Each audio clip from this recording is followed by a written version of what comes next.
Today, we're talking the three biggest boat shows on the planet for innovation and boating: CES Las Vegas, which is actually an innovation show, Düsseldorf, and the Miami International Boat Show, and what they mean for the future of our industry and everything in between. Welcome back to Yachting Unplugged, the show where we cut through all the fluff and talk just boats, business, and what's actually happening out there on the water. My name is Kim Sweers, and I am known as the boat boss and managing partner of FB Marine Group. And today I'm joined by Dave Foulkes, who's the chairman and CEO of Brunswick, which is the powerhouse behind some of the biggest brands in the marine industry, propulsion, electronics, boats, you name it, they do it. Dave, thanks for being on at Yachting Unplugged. It's a great pleasure, Kim, as always. Great to see you. Good to see you too. So the agenda is basically we're talking about CES, go on to Düsseldorf, and then really get into Miami and see what to expect at the Miami show. So CES, let's talk about CES is known as the Tech Super Bowl. It's Brunswick's way of showing up in a space that they're normally not there. Our industry never goes to that show, but it's a global stage for innovation. So let's take us back as to why. What made you say, let's go? And you were the first ones in our industry, I believe, that did that. And what has it done for your company? Yeah, we were the first and still are really the only recreational marine company that exhibits at CES. This is our sixth year, just 2 weeks ago in January. Sixth time. I actually used to go there before when I was the chief technology officer, before I was the CEO. And I would just go there with the videographer and take movies of all of the new tech and then bring it back and join inside the company. But then we decided, when I became CEO, we decided we should go there. And it was interesting, I would go there and CES, it's consumer electronics show. It used to be about consumer electronics, laptops and smart devices, phones and stuff. But over time, it evolved to be anything with embedded software or control. So it's cars and planes and agricultural equipment. So it was like, why wouldn't we be there? We have the same technology, even better technology in a lot of cases. Our electronics, our propulsion, our sensors like radar and sonar, they're all equivalent or even sometimes in advance of those other verticals like automotive and aviation. So it just seemed like we should be there. And we've been there for 6 years, and it's an incredible show for us. It's the only show where we exhibit as Brunswick.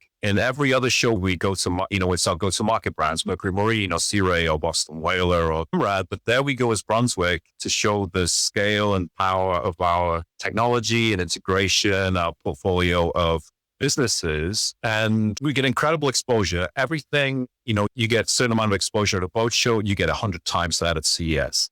I think this year we got 3.6 billion impressions. So it's a crazy, number, crazy exposure. You meet suppliers and partners who might want to work for you. So yeah, it's a great show for us. We have the whole team there. I can't remember how many people we have, but probably 50 or so people there. So it's a great way to just get together at the beginning of the year with a lot of excitement. And, that excitement then it kind of builds at the show and then flows into the boat shows and other things. And of course, we have 15,000 employees. So it's only a small fraction of the employee base that can actually be there in person. But every day send back videos and highlights, so hopefully everybody feels like they kind of attended virtually. So it's a really energizing event to kick off the new year. One thing that you and I, and we've heard many times from you and the team, is that your ACES strategy. And now I truly believe that it's complete. You can truly say that you've rolled out the whole initiative. Can you just give us a brief, what it is for those that don't know? I think most of us know. And then how did you finally get to that point where you completed the initiative? Yeah, so ACES stands for autonomous, connected, electrified, and shared. And if you think about those four themes that are present and so many are very topical at the moment in on-road vehicles with robo-taxis and everything's connected now. You don't buy anything that doesn't have a companion app. It could be, virtually anything. Electrification is really interesting. And we launched 5 electric boards. Electrification works in some parts of marine, but not broadly in marine, but it's still an important consideration. And we also have developed onboard systems that replace generators, for example, with electrical power management. So it has its place in marine, but it's not the same as on road. And then shared, the S in ACES for us is Freedom Boat Club, which has been enormously successful for us. 140 locations around the world. We just opened one in Tasmania and one in, so it's crazy So that ACES, ironically, the last part of that we commercialized was the autonomous part. And at CES, we showed our rad autonomous boating system, which we launched at IBEX, Lauderdale show. So yeah, that was really the last part of ACES that's been commercialized. We already have connectivity solutions, electric products in the marketplace. Obviously, the S for shared access, Freedom Boat Club is very well established and the biggest boat club in the world. We just needed the A. It's funny that you put out the A at CES, which is pretty funny. Right? We did, yes. I didn't even think about that. Yeah, that's very funny. I wish I could have used that. But yeah, it was just nice because we started that journey. When I became CEO 6 years ago, 7 years, my 8th year, I think, as CEO. And that's 2019. We kind of kicked off that strategy. And at the time, it was a strategy and some plans, but so the entire period, it's become a set of commercialized solutions. And I think they're differentiated solutions as well. So when you're there, what does the world think when they walk in and you see these little technologies or, you have these exhibits, but nothing to the magnitude of what you have? What are people saying when they walk up and see you? There's a bit of shock and awe about seeing a huge boat in a show like that. So we take advantage of that. There's the tech part of CES, but there is a show part of CES. It's a show and people go there to see the technology. They also go there for the experience as well. And you will see a lot of, road vehicles. You'll certainly see, even agricultural equipment. John Deere, for example, exhibits at CES. But when you come around the corner and maybe, boats are not part of your everyday life, but suddenly there's these 2 or 3 beautiful boats sitting there. I don't know anything in the world probably that people would rather have their photo taken with than a beautiful boat. So we take advantage of that. We bring these beautiful boats front and center. They have these very beautifully designed wraps around them that makes them pop even more. And I think people kind of come into the booth or the exhibit just because they're attracted by wanting to have a photo taken with these boats. And then they get, we lure them into the technology. Exactly. Which is kind of a, fun way to do it. Well, hopefully we'll be able to convert some of those people into future buckers. That's for sure. Well, what was the one thing that you can say that you saw there that said that might work in our industry? Is there one technology that stood out maybe that you can? There's always a theme, every show that I've been to, there was electrification and drones and all, kinds of stuff over time. But clearly this was the year of artificial intelligence. There were a lot of AI agents, which I think we're all getting very familiar with. That's the kind of task specific versions of AI that help you do various things. And then there was what's becoming more known as physical AI, which is AI embodied in some kind of robot. That could be a robot that does a specific job, or it could be more like a humanoid general purpose robot. And there were a few of those there, and they're getting more and more convincing. They move much more like a human now. Some of them are quite friendly looking. Some of them are a bit intimidating. But yeah, the whole, I think when we think about Auto Captain, like our system, it's very much embedded in the structure of the boat.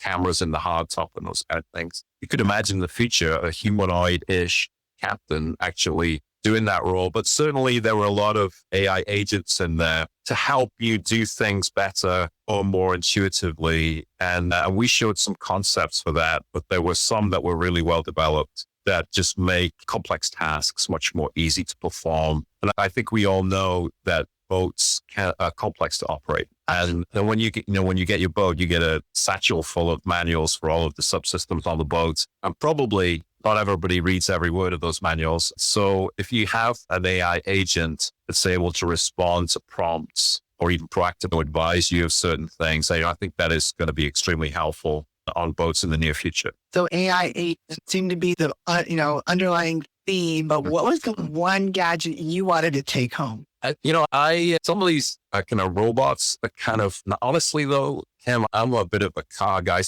And what they always do at these shows is they kind of seduce you with something glamorous, and then you go see it and it's like, hey, there's some tech behind it. But there were a lot of Ferraris and Lamborghinis around that I would have easily taken home. Like, Could I just, I don't think anyone would. Well, it's a great show. I hope we see more marine related companies at CES. I hope to go next year. I was planning on going this year, but just didn't work out. So I'm really excited to see what next year holds for you guys because every year seems to be bigger and better for you. We're already planning. I love it. It does. All right. Moving across the pond, we're going to talk about Düsseldorf. And that was a Düsseldorf International Boat Show. Germany was one that you and I both spoke about. You were there. It is a huge crowd, a massive, epic venue of, I think, 16 locations, if I'm not mistaken. You said something that really stuck with me when we spoke while you were there. And you said, the feel is very different. What does that feel like? For those of us that, what does Düsseldorf do differently that the U.S. shows do not? Well, I think,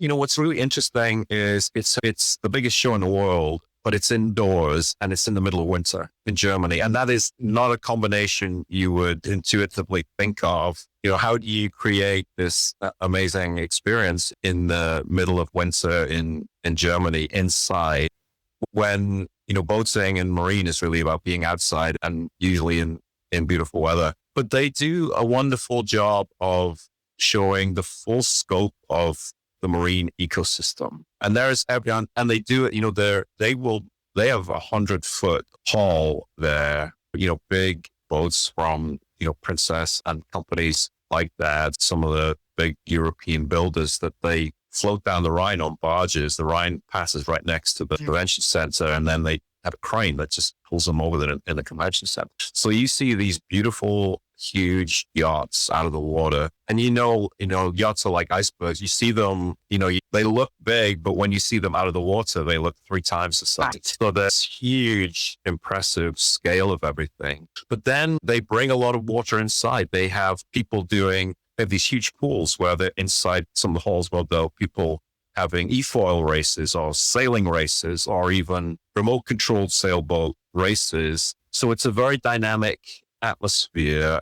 So they try to bring these disciplines inside marine to life and attract people. In addition to just showing things, there's just a lot of activity and a lot of interaction, which they do extremely well. But then just a lot of boat brands with a lot of innovation and creativity in the boats. I think boats in obviously Northern Europe, Scandinavia, and boats in the Med are quite different, but they both have different styles, and you can see them taking off in these different styles taking off in the US as well, particularly the adventure, expedition classes of boats. So they just do a really good job of showing the full breadth of the industry. And you see kids in there, you see older people, some are interested in the boats, some are interested in the surfboards. It's just a cool atmosphere. Very cool. Yeah. It sounds like an amazing show. I heard a lot of good things that came out of it, but you said that you spoke on a panel. Let's talk. What were some of the opportunities, but also what were some of the challenges that you were hearing from everybody in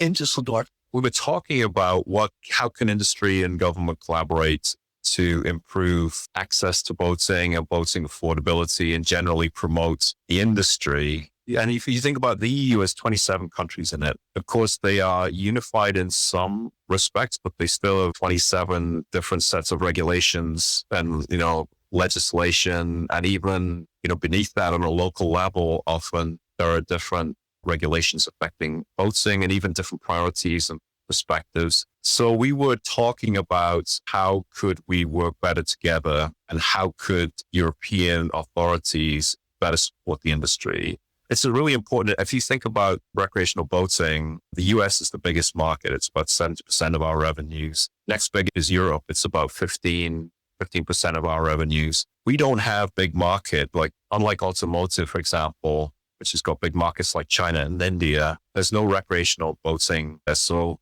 markets like Europe are super important, and we need to make sure we work together to maintain access to water, to keep boating affordable. I think there is clearly a change in perspective in the EU at the moment. They realize they've made the regulatory environment very complex for businesses and for trying to do something to unify regulations and take some of the complexity out of it. We definitely do need to see some change there. So I heard that you also debuted a new product there. Can you talk about the product? I believe it was the Navan T30. So Navan is our kind of expedition brand or adventure brand. It's kind of a European style, very kind of purposeful, slightly almost military looking boat. But, Saxton brought those models to life and they're becoming more and more popular in the US. And Navan is a brand, I think it's unique in some respects, but certainly, you could see it with those other brands. And we launched it a couple of years ago with two models, a closed cabin model called the C30 and an open, the sports model called 30. They both have our patented T-step, which is twin step hull. And then at the Düsseldorf show, we introduced the T30, which takes the same hull, but the top sides, the deck, a different configuration. It's a bit more of a walk around center console style boat. So maintains a lot of the flexibility and kind of family orientated features and amenities, but adds some more fishability or, if that is a direction that's of interest to you. So it continues to be kind of a hybrid, but definitely more fishing orientated than the other models. The S30 actually, which is one of the two original models that we launched, won the Motorboat of the Year award in its class, which is very exciting. Yeah. And you won that over there in Düsseldorf. We did. Yeah. It was a good show. We won Motorboat of the Year in the S31 in the weekenders up to 40 feet class, which is really nice because it's a 30-foot boat. So there's a lot of competition in that space. And then Ray SLX 270 Surf won European Powerboat of the Year. So it was a great award-winning show for us. We have great designers and great engineers, but it's awfully nice to get that recognition, especially when it's not in your kind of home market, if you like. When will we see the Navan T30 shear in the States? When will you bring that to America? You'll see it in Miami. Yeah. Oh, fantastic. All right. Well, speaking of Miami, you're talking about Miami's right around the corner, but a lot of change at the Miami show. We're no longer really operating out of the Miami location. It's more of, we're gone back to Collins Avenue, as we call the Yacht Row Convention Center. There's a new sail location. And of course, we've got Island Gardens, which is where the yachts will be, and water as well. So a lot of change. What do you think Miami could learn from Düsseldorf? If you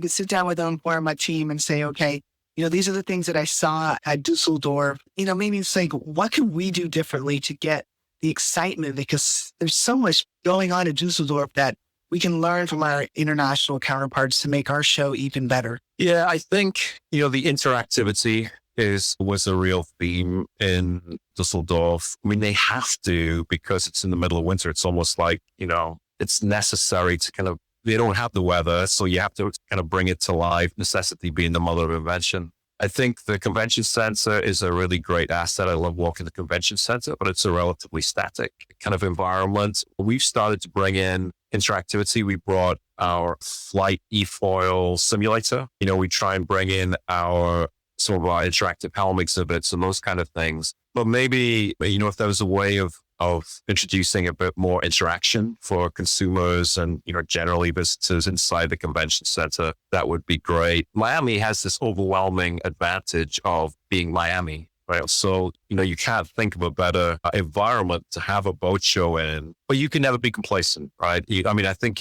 we're always competing for people's time and attention. And honestly, physical events, doesn't matter what it is, boat shows, marine shows, various trade shows, boat shows. Now you're competing more with online experiences, right? So you have to work harder to get people there and maybe more digital experiences, interactive experiences in the convention center would be helpful.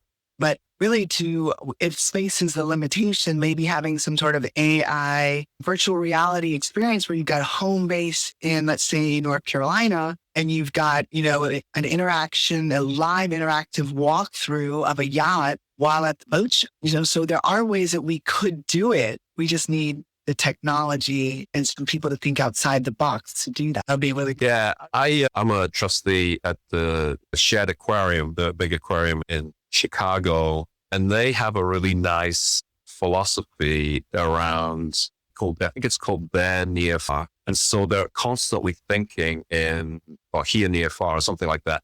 But they're constantly thinking in these three domains of how do you engage people on site? How do you engage people in proximity, like in Chicago? And then how do you engage people who are a long way away? And so, if you're thinking in the three different dimensions about how you provide engaging experiences, I think you're right, it'd be very helpful. That's the future. Let's talk about the show this year, because we can always address the future after the boat show. But what does Brunswick have planned for the Miami show? What will you debut? Obviously, Dari talked about the products. What are you debuting at the show here that we all can look forward to seeing? We have actually more new product debuts this year than I can ever remember, from across all of our businesses. New boats, new products from Mercury, new products from Navico Group. I don't know the total number, but at least a dozen, probably more new products. And they're also not just like the next something that's slightly changed, evolutionary type stuff. They're real big steps forward for all of our businesses. So I'm very excited about it. It just so happens that a lot of things came together for this show,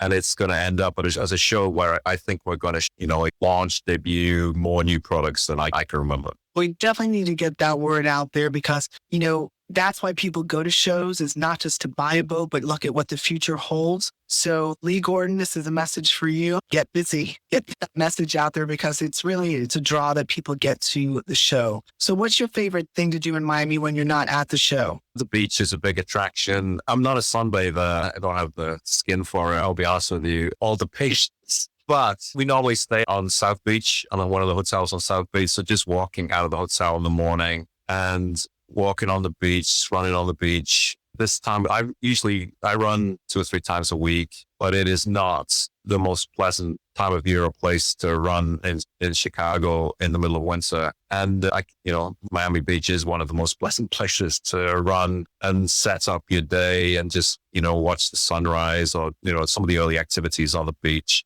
It's an amazing experience. Where at the boat show can we find anything Brunswick? Where are your locations going to be? In the convention center, pretty much as you walk in the convention center is Mercury Marine. We have a really prime location. And then as you walk through the show, you'll see our different brands. Boston Whaler usually, and this year has a huge exhibit. So does Sea Ray. Navan will be more present as well this year. And then in the electronics section, which is kind of off to one side in the convention center, Navico Group will be there with all of its brands, Simrad, Lowrance, Mastervolt, will all be together there. So you can find it will be ubiquitous in the convention center. The captain will be there again for people to have, real experience with. So yeah, we'll be pretty much everywhere, I think, but definitely front and center at the convention center. Well, excellent. Well, we look forward to seeing you at the show. Now, it's not that far away. We're only about, 2-3 weeks away? 3 weeks, yeah. It's exciting.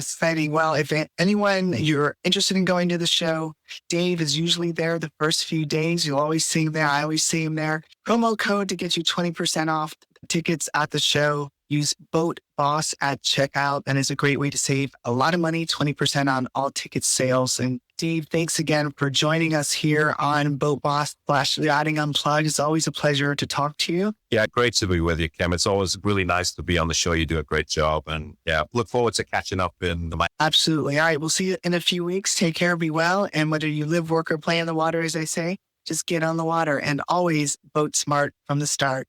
Take care, everyone. Until the next episode of Yachting Unplugged, have an epic day. If your brand belongs in the heart of the yachting world, this is where it happens. Yachting International Radio reaches over 1 million yachting professionals and enthusiasts every month with 77 million impressions, 220,000 social followers, and 74,000 podcast subscribers. Our hosts are insiders, crew, captains, CEOs, trusted voices shaping the industry. This is targeted, high-impact advertising in a luxury niche. Visit yachtinginternationalradio.com/advertise. Your audience is already listening.